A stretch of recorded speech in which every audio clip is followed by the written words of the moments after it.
Certainly, certainly. Another report Nigerians are expected is the implementation of the Orosai report. You know, we saw that announcement from the Minister of Information saying that some ministries and agencies will be merged. Those that are seen to have similar functions will be merged, and the cost of governance will be reduced. But this has not really translated into much, despite President Bola Tinubu's commitment to the implementation of these reports. Policy decisions are not are not implemented sometimes as one outside of the government system would expect.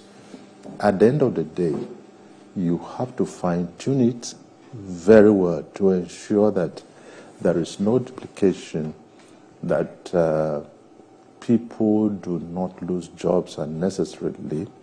Of course, you know the impact of that on employment. And at the end of the day, you want to ensure that what is implemented is in the best interest of government, it is in the best interest of the people.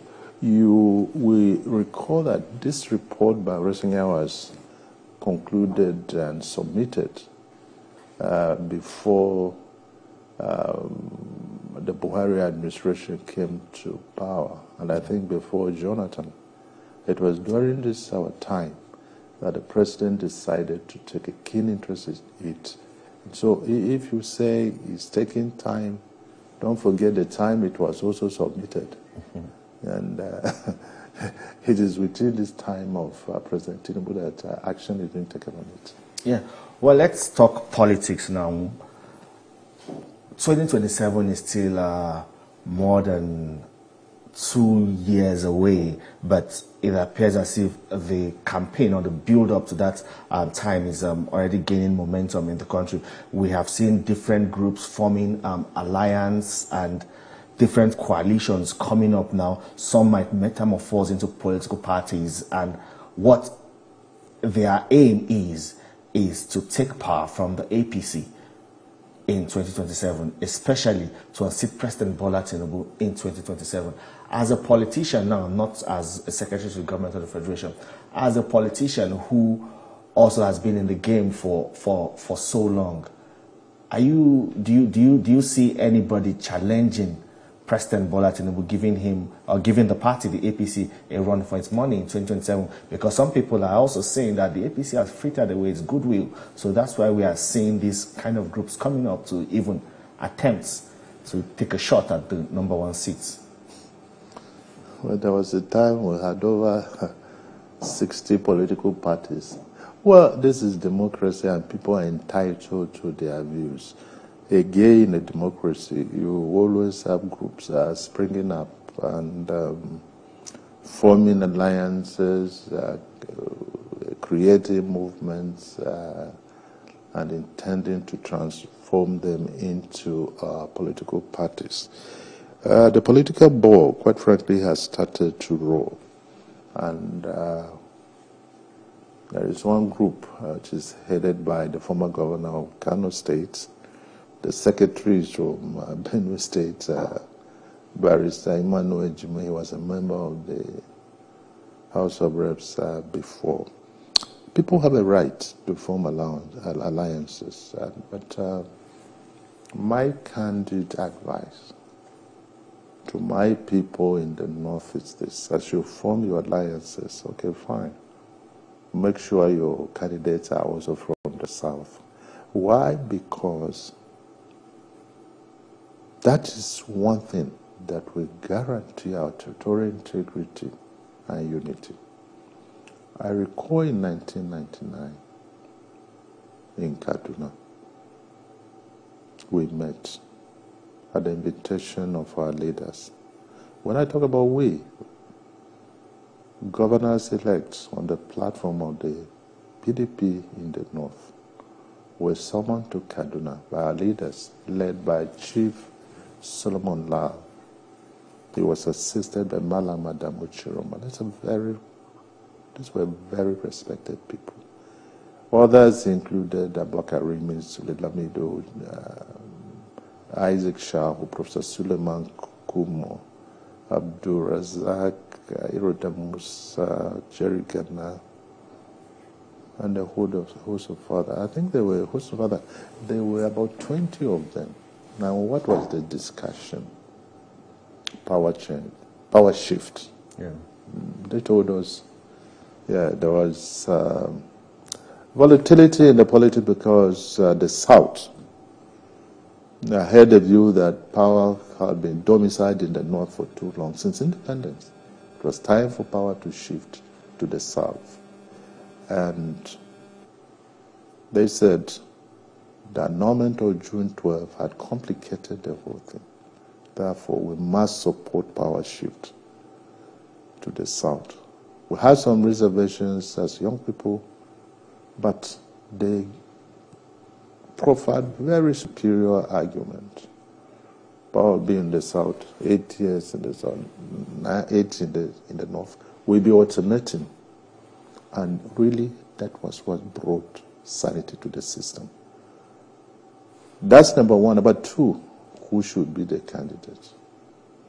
It was agreed that Chief Olusegun Obasanjo should be the candidate. That was the decision we took in Kaduna on power shift. I don't think anybody will deviate from that. We went to Jos and then we elected Obasanjo flag bearer. And that is why when the issue of third term started, some of us opposed it completely because it was not in the spirit of the gentleman's agreement we had in Kaduna. And it wasn't because of anything personal. We believed it was wrong. It was unconstitutional too. And today, this was what I said at the convocation of Nai University, where I was given an honorary doctorate. Appeal to my brothers in the North to wait till 2031 to run for presidential election. It is not yet the time for the North to throw in the heart in the ring. It's not yet the time. Yeah, from all indications, especially on the side of the People's Democratic Party, it appears as if Alhaji Atiku gets his way, they might field another candidate. Incidentally, Atiku too, with due respect, was part of that meeting. By that time, he was still governor and also a leader, a noted leader. And he signed on to that. Yes. So it's not yet time or not. This has been my appeal to them. Let us not destroy our country because of personal ambition. If it is the will of God, at 90, you can still be president of this country. If it is not his will, you will never be. But my advice, and this has been consistent, is that let us not rock the boat. Let us allow this power to reside in the North, in the South for 8 years, and from there it will come to the North. To do otherwise, honestly, is to destroy this country. When President Obasanjo was on the throne, and there were attempts, to impeach him, I issued a statement quickly. If you impeach Obasanjo, you impeach Nigeria. Because that wasn't the agreement we had. Impeach him so that the Northerner will take over. No. That would not be correct. And I still maintain my stance. And this is an appeal. Maybe some people don't know what took place in Kaduna. And that brought peace to this country.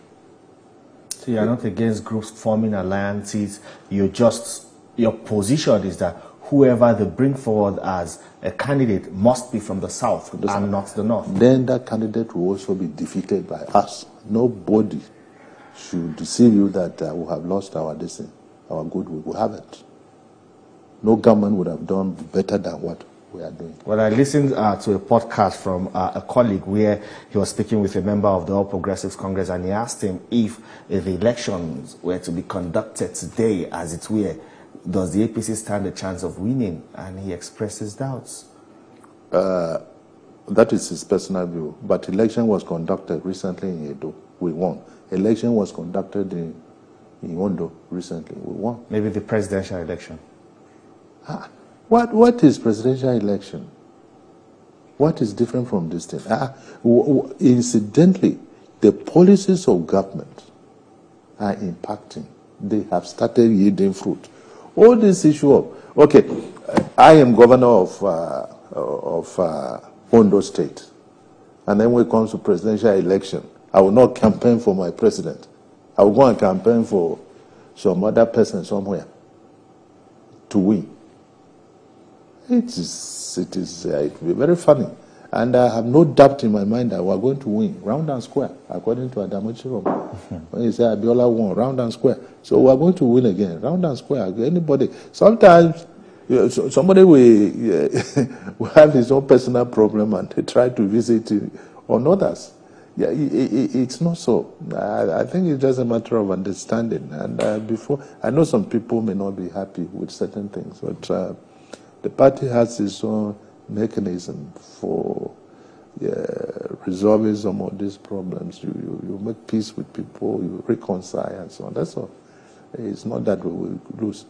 If we were to lose, we would have started losing government elections, state elections. These are major elections too. You know, speaking about some people not being happy, you know, I've also listened to some members of your party who feel left out.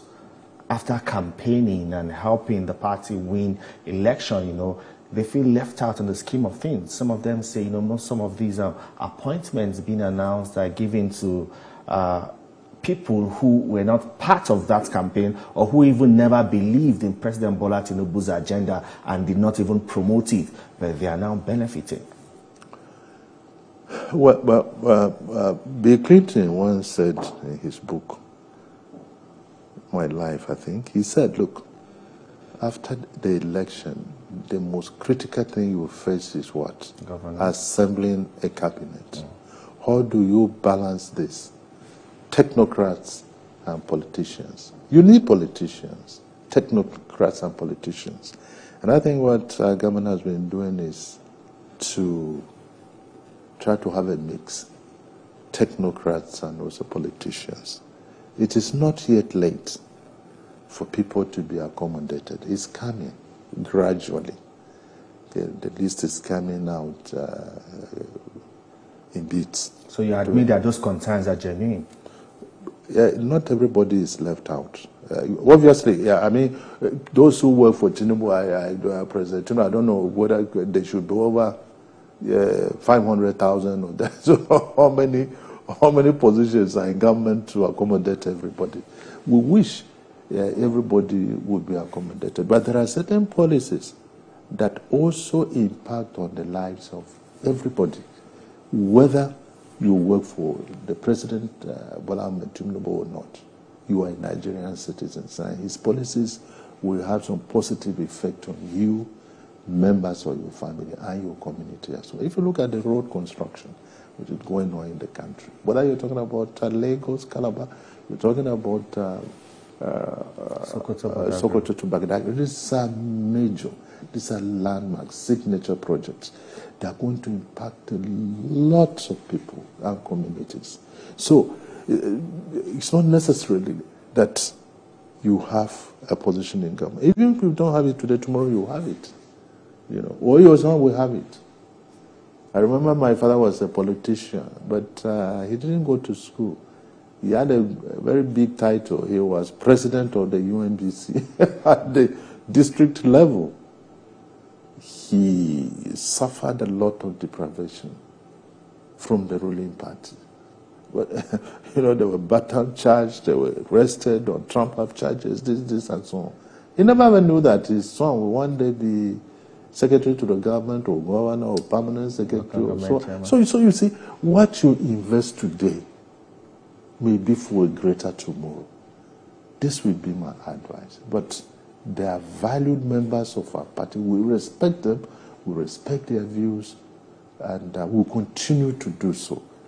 And others are also coming up. I remember also somebody who was complaining bitterly of being left out. 2 days later, I signed his letter. Asiwaju has approved for him to be chairman of the board. So you see, sometimes we may complain early, but they have a right to. You see, when you invest in a project, you also expect some dividends. So it will be difficult to leave everybody, to leave people out. We respect them. Those who work for us. But some people have also said what may work against your party now is what appears to be infighting. All is not well, especially in some sections of the party, at the local government, at the state level. We're hearing this is suspending this person. There are issues in the party that are yet to be settled, including in your state, Benue State. And that might also affect votes for President Bola Tinubu.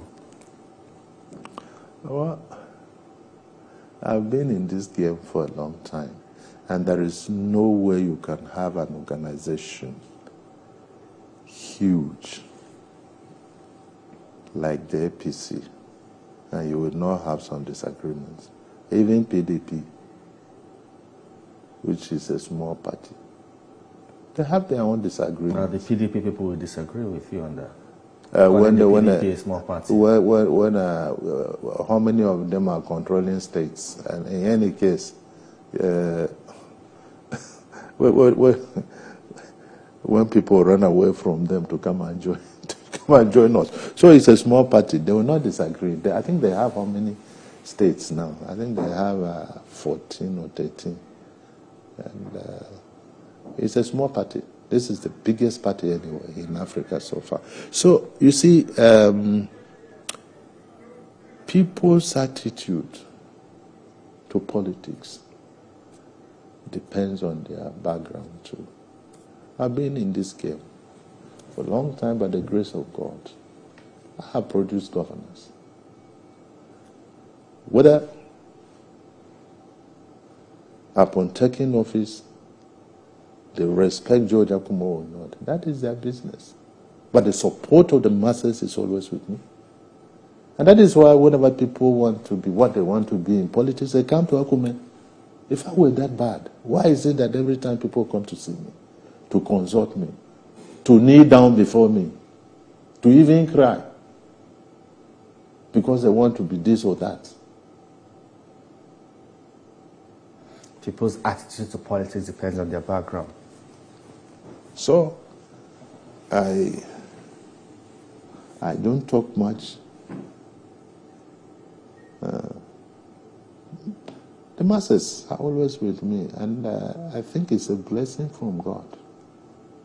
Since 1999.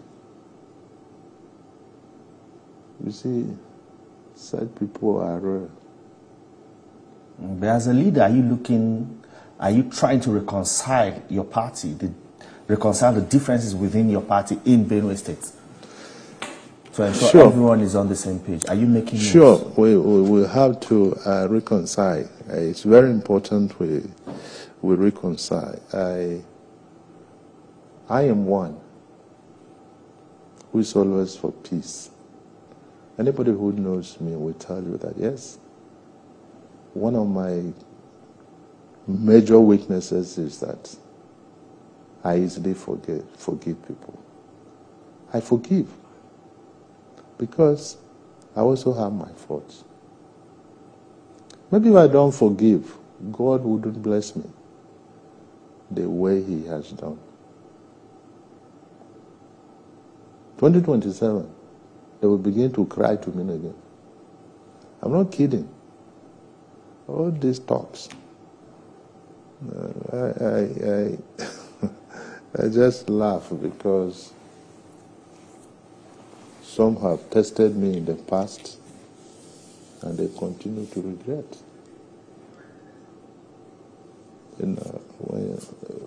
But as I spoke at the burial of one notable son of Benue, he said, look, let's go back to where we started. Let's go back to where we started. And it's good to be together. The Bible teaches us that, I think, Psalm 133, that when brothers sit down together. And they work together. The sky is the limit. And so I believe in that. All this is initial ground. We arrive at amicable solution.